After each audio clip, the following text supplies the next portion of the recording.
Shalom, selamat pagi. Berjumpa kembali dengan kami Cornelius Media dalam program Morning Spirit.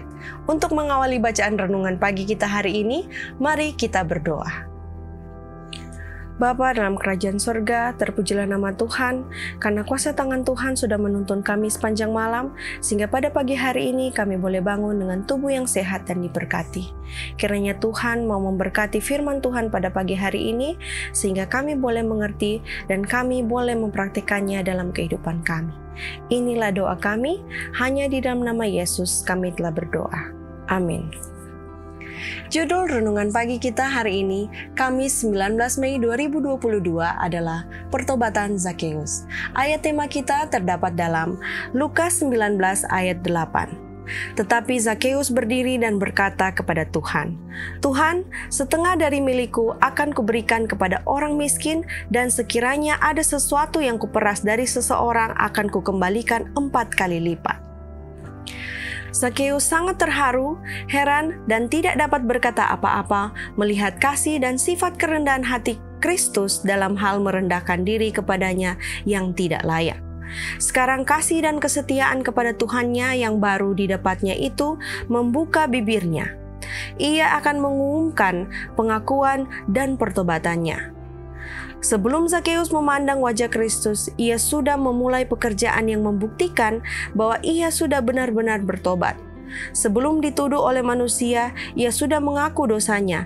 Ia telah menyerah pada keyakinan oleh Roh Kudus dan sudah mulai melakukan ajaran perkataan yang tertulis bagi orang Israel pada zaman dahulu dan bagi kita sendiri. Tuhan telah mengatakan lama sebelumnya, "Janganlah kamu merugikan satu sama lain, tetapi engkau harus takut akan Allahmu, sebab akulah Tuhan Allahmu." Perkataan ini telah diucapkan oleh Kristus sendiri ketika ia terselubung dalam tiang awan, dan sambutan Zakheus terhadap kasih Kristus ialah dalam menunjukkan belas kasihan terhadap orang miskin dan yang menderita. Pertobatan tidaklah sejati kalau tidak diikuti dengan pembaruan.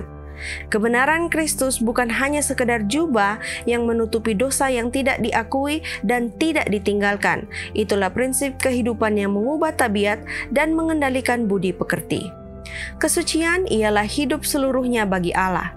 Itulah penyerahan hati dan kehidupan seluruhnya untuk didiami oleh prinsip-prinsip surga. Jika kita telah melukai perasaan orang lain melalui transaksi perusahaan yang tidak betul, kita harus mengakui kesalahan kita dan memberikan ganti rugi sedapat-dapatnya. Alfa dan Omega, jilid 6, halaman 172 sampai 174. Saudaraku sekalian, Zakheus bertobat oleh karena ia melihat bagaimana kasih dan kerendahan hati yang diajarkan oleh Kristus.